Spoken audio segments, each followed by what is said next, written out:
continuação lá no na passagem de 1 Coríntios, capítulo 11, mas antes nós vamos pedir a Deus direção. Meu Pai, em nome do Senhor Jesus, eu peço que o Senhor venha nos ajudar a entender, meu Deus, a Tua Palavra. Não para que nós venhamos ter informações, mas para que nós venhamos praticar, meu Pai, para que nós venhamos nos acertar, nos corrigir nas atitudes, nos comportamentos, nas formas de pensar erradas, meu Deus, que talvez nós temos tido. Senhor, nós queremos Te agradar, nós estamos aqui para Te agradar, nós queremos fazer a Tua vontade. Portanto, pedimos que o Senhor venha nos dirigir nessa meditação. Eu Te agradeço, meu Deus, pelas maravilhas, pela transformação, da renovação da nossa mente que o Senhor tem feito através dessas meditações. Em o nome do Senhor Jesus, Espírito Santo. Amém. Bom, então vamos lá. Continuando no versículo, capítulo 11 de 1 Coríntios, versículo... Vamos começar do 30. Por causa disto, porque as pessoas têm tomado da Santa Ceia de forma indigna, que ele estava falando, estava falando das dissensões na igreja, que as pessoas lá na igreja de Corinto, como hoje muitas vezes a pessoa vai para a igreja tomar a Santa Ceia como se fosse uma ceia qualquer, e ele fala, olha, se você quer comer, beber, por que você não faz isso em casa? Porque a Santa Ceia, ela tem uma representação muito, muito importante, que é o corpo e o sangue do Senhor Jesus, ou seja, o sacrifício dele. Então nós temos que tomar com consciência do que nós estamos fazendo, entendendo que a nossa parte também de fazer o nosso sacrifício para que essa aliança venha estar cumprida na nossa vida. A aliança que Deus fez através do seu Filho Jesus venha se cumprir através da nossa parte também. Veja que uma aliança se fazia entre duas pessoas, não é só uma pessoa que faz aliança com você. Ou seja, quando você entra numa parceria com alguém, você tem que entrar com alguma coisa, você tem que entrar com alguma parte daquela parceria. Então, às vezes, uma pessoa na parceria entra com dinheiro, a outra entra com o talento dela, uma pessoa entra com um entendimento ou com os contatos, mas há uma parceria e ambas as partes têm que fazer o que é da parte dela. Então, assim também, a Santa Ceia representa essa aliança que Deus fez com a gente, através do seu Filho Jesus. Então, há uma parceria do homem e Deus. Então, quando eu entro em aliança com meu Deus, então eu tenho que viver a minha vida para agradar a Ele, eu tenho que obedecer a palavra dEle, eu tenho que negar a mim mesma, porque o meu eu quer desagradar a Deus, o meu eu quer fazer aquilo que é errado, o meu eu quer odiar, quer fazer coisas erradas. O meu eu, ele quer o mal. A natureza humana quer o mal. Então, como que a natureza humana que quer o mal vai fazer aliança com Deus, que é o próprio bem, que é o próprio amor? Então, essa natureza humana tem que sacrificar os seus desejos e tudo mais. Então, ele está falando isso aqui porque muitas pessoas, por causa disto, há entre vós muitos fracos e doentes, porque as pessoas têm feito essa aliança de forma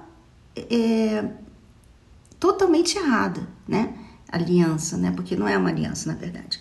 Elas têm feito o quê? Elas têm aceitado o sacrifício de Jesus, mas elas não fazem sacrifício. Elas não negam a si mesmas. Elas não carregam suas cruzes. Jesus falou para a gente carregar a nossa cruz, que não é problema, mas é carregar a cruz de ser cristão. Então, o cristão, ele sacrifica muito. Não é uma pessoa comum nesse mundo, como muitos cristãos que você vê por aí, que você, assim, até fica pasma de ouvir a pessoa falar que ela é cristã, porque o comportamento dela não tem nada a ver com a palavra de Deus. Não, essas pessoas, elas estão brincando com o cristianismo. E ele fala, por causa disto, há entre vós muitos fracos e doentes e muitos que dormem.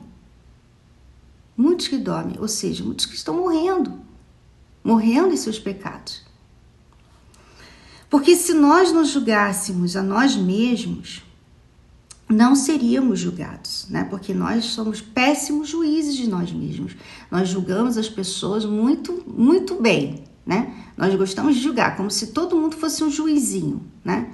A gente é ótimo. Na verdade, a gente se acha juiz, né? Então a gente vive julgando as pessoas. O que mais tem é isso, julgamento, né? Você fala uma coisa e a pessoa entende tudo errado e te julga mal. Você tem um comportamento, um dia você está chateada, a pessoa te julga mal, achando que você é uma pessoa mal educada. Então, o julgamento é o que mais as pessoas fazem, mas elas não fazem isso com elas mesmas, elas são péssimas. Nós somos péssimas julgadoras de nós mesmas. Era para ser o contrário, nós tínhamos que nos julgar, nós tínhamos que nos avaliar. E em vez de ficar avaliando as outras pessoas, avaliar nós mesmas, né? Então ele fala, porque se nós nos julgássemos a nós mesmos, não seríamos julgados. Mas quando somos julgados, somos repreendidos pelo Senhor, para não sermos condenados com o mundo. Olha só, ele está falando que nós podemos ser condenados com o mundo. Como assim? Como que a igreja em Corinto, como que os cristãos em Corinto estariam nivelados, colocados na mesma situação dos mundanos, justamente por causa dessa falta de temor, falta de consideração, falta de sacrifício diante dessa aliança que Deus fez com a gente. Portanto, meus irmãos, quando vos ajuntais para comer, esperai uns pelos outros. Mas se algum tiver fome, come em casa, para que não ajunteis para juízo. Quanto às demais coisas, ordená-las-ei quando for. Então, você quer comer, você quer fofocar, você quer socializar, a igreja não é para isso não. Então vai fazer isso na rua, vai fazer isso em casa. É isso que ele está falando, né? Bom, aí continuando lá no capítulo 12, acerca dos dons espirituais, não quero, irmãos, que sejais ignorantes. Vós bem sabeis que éreis gentios. Gentios eram pessoas que não criam, né? Não criam no Senhor Jesus, como um mundano, né? Levados aos ídolos e mudos, conforme éreis guiados. Então, na Grécia, né? Aqui na igreja de Corinto, eu estava na Grécia e lá eles eram idólatras, eles criam em muitos ídolos, muitos deuses, né? Então ele está falando, vocês eram gentios levados aos ídolos mudos. Continuando no versículo 3. Portanto, vos quero fazer compreender que ninguém que fala pelo Espírito de Deus diz Jesus é anátema. E ninguém pode dizer que Jesus é o Senhor senão pelo Espírito Santo. Isso aqui me lembra sobre a reunião que nós tivemos ontem, né, com o Bispo Macedo, uma reunião de pastores. Você que assistiu pelo Univer Vídeo, toda quinta-feira a reunião com os pastores é transmitida para qualquer pessoa que quiser assistir pelo Univer Vídeo. Todas as quintas-feiras, às 10, 11 horas, por aí. Sempre é avisado nas redes sociais da igreja. E ele falava sobre o Senhor, ser Senhor. Inclusive, daqui a pouquinho eu vou postar uma mensagem que nós gravamos ontem, depois dessa reunião, falando um pouco mais sobre esse assunto, sobre ser servo e Senhor. Eu vou postar na IGTV, tá bom? E ele está falando aqui, olha, ninguém pode dizer que Jesus é Senhor, senão pelo Espírito Santo. O que ele quer dizer isso? Hoje em dia, muitas pessoas falam, Jesus é Senhor, sim, Jesus é Senhor. Mas elas falam da boca para fora, porque quem realmente quer dizer isso, tem que ser servo, né? Eu só posso falar que Jesus é meu Senhor se eu sou o servo dele, se eu sou serva dele. E ser serva é algo tão diferente, né, desse mundo, porque esse mundo não é totalmente contra isso, essa ideia. Esse mundo é totalmente assim. Você que foi para a faculdade, você que está numa faculdade, numa escola, você que tem familiares mundanos, você que lê muitos livros e gosta muito de seguir pessoas assim que são conhecidas, né? Pessoas, celebridades, pessoas que têm muitas opiniões fortes. E você vê que o mundo todo, todas essas pessoas, né? Tudo ao nosso redor prega justamente o contrário da servidão, que é, por exemplo, eu vou dar um exemplo, meu corpo, minhas regras, né? E essa ideia, meu corpo, minhas regras, não é uma ideia tipo de você se poupar, de você se guardar, de você santificar. Pelo contrário, é a ideia de que você pode ficar nua e qual o problema, né? Então, é aquela ideia de que você pode usar a roupa que você quiser, porque você é dona de si. Você é dona do seu corpo. Então, essa ideia, os movimentos de empoderamento feminino que também promovem, né? Você não deixar nenhum homem mandar em você, você tem que competir com o homem, você não pode se sujeitar a um marido, você não pode se rebaixar, vamos dizer assim, diante de ninguém. Então, se alguém chega para você e chama a sua atenção, te repreende, você não pode ser humilde e reconhecer. Você não pode, porque você está se rebaixando. Então, o mundo promove justamente o contrário da servidão. Promove que você que é Senhor, que você é senhora de si mesmo, você é dona do seu nariz. Né? Você, aquelas pessoas que falam assim, eu não vou deixar barato não, você vai ver só comigo, eu não levo desaforo para casa. Gente, essas ideias são antibíblicas, porque olha só, Jesus, o Senhor Jesus, ele falou o que sobre quando alguém faz algo errado com a gente? Quando alguém dá um tapa na nossa cara. O que ele falou? Que é pra gente dar outro tapa, pra gente pegar a pessoa e dar um soco nela? Não, ele mandou a gente dar o outro lado do rosto, né? Quer dizer, tem que levar o desaforo para casa. Como assim? Pois é, a gente tem que levar o desaforo para casa. A palavra de Deus nos ensina que nós temos que ser humildes. E muitas vezes, quando alguém nos critica, quando alguém fala mal da gente, a vontade da carne, o nosso eu quer se defender, o nosso eu quer se levantar e provar para todo mundo que a gente está sendo justiçado. Mas a palavra de Deus nos ensina que nós não devemos nos defender. Que nós devemos confiar no Espírito Santo, porque Ele vai mostrar. E por quê? Por que Deus pede isso da gente? Né? Qual o problema da gente se defender, né? Quando você é mal interpretada e você, você fica assim, eu só estava querendo fazer o bem e as pessoas mal interpretaram você. Por que você não pode ir lá e se defender e tal? Por quê? Lembra quando Jesus falou que quem é aquele fariseu, né? Aquele fariseu que foi lá no templo e ele olhou para o pecador, né, o publicano, que também estava lá no templo pedindo perdão para Deus. Ele olhou para ele e ele falou assim: eu não sou como aquele ali, né? Eu faço isso, eu faço aquilo, eu jejuo 2 vezes e tal. E depois ele falou que o pecador, o publicano, ele estava assim: meu Deus, tem misericórdia de mim, eu sou pecador. E ele fez uma pergunta: quem saiu justificado? O fariseu, que já estava se justificando.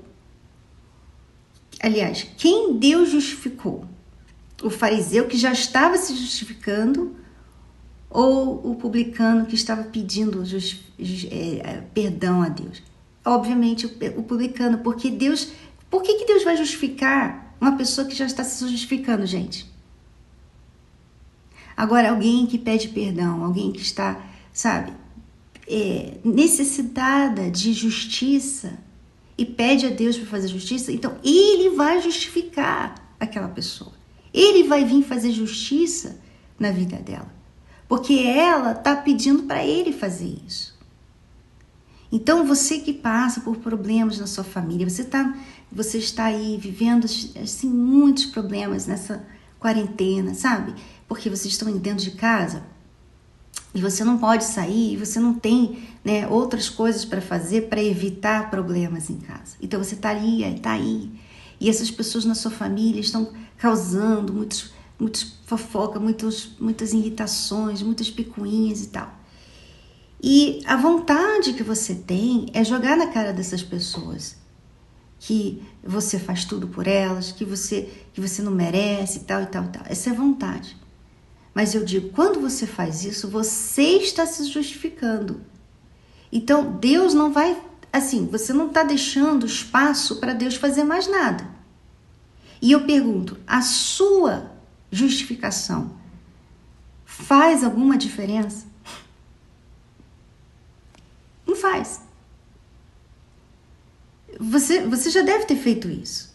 Não faz. Agora, quando você deixa Deus te justificar, olha, é maravilhoso. Você vê aquilo que você nunca viu acontecer, sabe? Você nunca viu aquilo acontecer. Deus é como a história de Mordecai. Mordecai, ele era um homem perseguido na época da rainha Esther. Ele, como tio dela, ele não usava dessa aproximação que ele tinha com a rainha para ganhar benefícios no palácio. Mas haviam aqueles que tinham antipatia com Mordecai. E eles planejavam, porque ele era um judeu fiel a Deus, e eles viviam num lugar, né, que não havia temor a Deus. Então os judeus estavam lá cativos, e eles tinham muito ódio daqueles que não se juntavam às suas práticas erradas. Então, sabe quando você está num lugar que tem corrupção? É assim, você, por exemplo, você tá num lugar, você trabalha num lugar que as pessoas, elas conseguem ganhar mais fazendo umas certas, tendo certos comportamentos ilegais, sabe? Então elas ganham mais, elas conseguem mais. E você, por ser uma pessoa cristã, você não ganha mais, você não faz mais. É igual uma pessoa que escreveu para mim e ela falava, olha, eu sou corretora de imóveis e as minhas colegas, elas ganham muito, elas conseguem vender muito, porque elas fazem muito, elas têm muita vida social, elas vão nas baladas, elas ficam com várias pessoas, elas fazem muita coisa errada que é contra a minha fé. Então, porque eu não estou lá no meio dessas pessoas, eu acabo perdendo oportunidades de vender, de conseguir contatos e tudo mais. Quer dizer, a minha vida cristã acaba, o meu comportamento cristão acaba tirando muitas oportunidades que o mundo dá, né?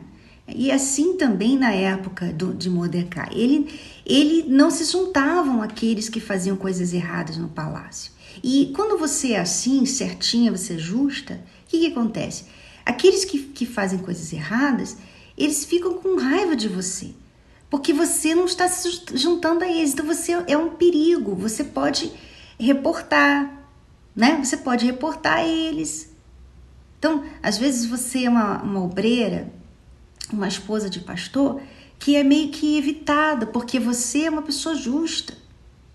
Você é uma pessoa justa, você não quer fazer aquilo que estão fazendo por aí.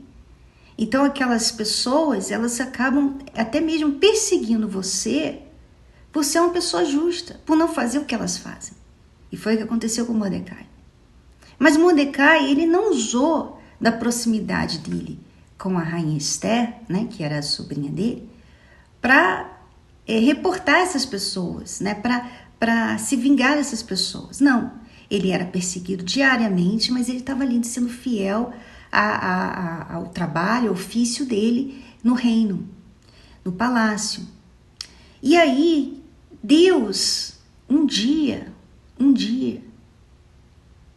é tão bacana essa história, eu gosto tanto de ler essa história porque eu me identifico com essa história. E um dia, Deus deu um sonho para o rei. Deus fez o rei sonhar com Mordecai. Ele lembrou de que muitos anos atrás teve um homem chamado Mordecai que tinha reportado umas pessoas que estavam planejando assassinar o rei. E na época, o rei, Mordecai praticamente salvou a vida do rei. Mas nada foi feito em relação a Mordecai. Não, o rei não prestigiou ele, não deu a ele nada, sabe? O rei praticamente esqueceu de Mordecai. E passaram-se anos. Mas Deus não esqueceu, porque Mordecai não se justificou. Deus não esqueceu, não. E Deus foi lá no sonho do rei e fez ele sonhar com Mordecai. Então o rei acordou de manhã e ele pensou, não, eu tenho que prestigiar esse homem que salvou a minha vida. Então ele chamou aqueles que eram contra, né? Aquele oficial que era contra Mordecai, e ele falou assim, olha, o que você faria? Ele pedindo orientação, ele nem sabia que aquele cara não gostava dele, né? Do Mordecai. E ele pedindo assim uma orientação, o que você faria para prestigiar uma pessoa? Né? E aquele cara, né, cheio de si, pensou que o rei estava falando dele. E ele falou, eu daria a melhor capa que o rei tem, eu colocaria aquela pessoa num cavalo e ele passaria no meio do reino e todo mundo teria que falar, olha, isso aqui se faz com um homem que o rei prestigia e tal. Ele pensando que era ele que ia ganhar aquele prestígio todo. E o rei foi e falou, boa ideia, então faz isso com Mordecai. E você faz isso com Mordecai. Então, aquele homem que odiava Mordecai teve que dar para o Mordecai, vestir Mordecai com as vestes do rei, e ir no meio de todo mundo lá no reino e falar, olha esse aqui, esse é um homem, quer dizer, olha só que bacana, né, que Deus faz, é maravilhoso. Você não consegue conceber o que Deus é capaz de fazer quando Ele quer justificar uma pessoa. Você não tem noção. Quando você confia nele, quando você crê que Ele vai ser fiel a você, crê na fidelidade dele, no caráter dele, você crê que Ele vai te honrar, que você não cansa de confiar, sabe? Você tá ali tendo um trabalho danado com seu filho, com seu marido, com as suas filhas, com as suas amigas, você está sofrendo uma injustiça, mas você crê que Deus vai te honrar, que Ele está vendo. Você não precisa se defender, você não precisa ir lá, sabe, fazer isso aqui, né? E falar com todo mundo, olha, estão fazendo isso contra... Não, você não precisa nada disso. Você vai e fala com Deus. Você coloca a sua cara no chão e você pede a Deus que Ele venha te ajudar, que Ele venha fazer justiça na sua vida. Bem-aventurados os que têm sede e fome de justiça. Bem-aventurados, sabe? Mas quando você vai lá e se justifica, quando você vai lá e quer dar o troco, quando você vai lá e fica aí nas redes sociais mandando indireta, né? Você fica mandando indireta nas redes sociais, você fica postando mensagens grandes, fazendo stories, falando, olha, porque tem gente, sabe? Você está se justificando. Deus não precisa fazer mais nada. Deus não precisa fazer, Deus não vai fazer nada por você. E eu pergunto, a sua justificação fez alguma coisa? Além de talvez fazer a pessoa se sentir mal, e daí? Você não ganhou nada com isso. Você não ganhou nada com isso. Então, voltando aqui, né? Portanto, vos quero fazer compreender que ninguém que fala pelo Espírito de Deus diz Jesus é anátema. E ninguém pode dizer que Jesus é o Senhor senão pelo Espírito Santo. Porque só quem é servo realmente entende o que eu acabei de falar. Confia, honra Ele como Senhor. Senhor, olha, eu sou serva de Deus, então Ele vai me honrar. Ele vai me honrar. Falam mal de mim? Falam. Preconceito é o que mais tem contra mim e a minha família. Ele vai me honrar. Ele vai me honrar. Você vê, porque o meu pai tem sido servo, as pessoas que odiavam ele, até oraram para ele morrer. Hoje amam ele, oram por ele todos os dias. Olha como que Deus justifica. Do ódio, amor. Amor e oração, e gratidão, e apreciação, e valor, respeito, tudo que vem com isso. Ele não precisou se defender, ele não precisa se defender. Você não precisa se defender. O próprio Deus vira as coisas. Mas para quem é servo? Porque só o servo confia na fidelidade, no caráter de Deus. Só o servo confia que Deus vai justificá-lo. E aí, continuando lá sobre os dons, né? No 1 Coríntios, capítulo 12, versículo 4. Ora, há diversidade de dons, mas o Espírito é o mesmo. E há diversidade de ministérios, mas o Senhor é o mesmo. Tão bacana isso aqui, que é praticamente uma continuação, né? Vamos ver se é uma passagem que está completando a reunião que nós tivemos de pastores ontem. Que ele falava do Senhor, falava do título, falava de como nós temos que aprender a ser servo e não querer ficar sendo Senhor, né? Então, há diversidade de dons, há diversidade de ministérios, mas um só é o Senhor. Então, há pessoas que falam bem, né? Há outras que escrevem bem, há outras que são ótimas conselheiras, há outras que são ótimas donas de casa, há outras que são ótimas... Como é que fala, meu Deus? As palavras estão fugindo. A pessoa é a listener, é a pessoa que ouve, ouvinte. Né? São ótimas ouvintes, pessoas que são compreensíveis. Há muitos dons, mas não quer dizer que alguém é melhor que alguém. Se ela fala bem, ela é melhor que aquela que escreve bem, ou aquela que é ouvinte. Não. São diversos os dons. Porque os dons são para o uso para o nosso Senhor, para servir a Ele. E os dons são dele, não são nossos. E há diversidade de ministérios, mas um só é o Senhor. e há diversidade de operações, mas é o mesmo Deus que opera tudo em todos. Nunca se esqueça disso. Se você é boa numa coisa, nunca se esqueça que você tem que ser boa naquilo para Deus. Você não pode fazer aquilo para você. Você não pode usar o que Deus tem te dado para você. Pessoas que fazem isso, elas vão perder o que elas têm. Porque não é delas, é de Deus. E por isso que muitas não conseguem se realizar no que fazem, porque estão fazendo para si. Nós temos que aprender a servir a Deus.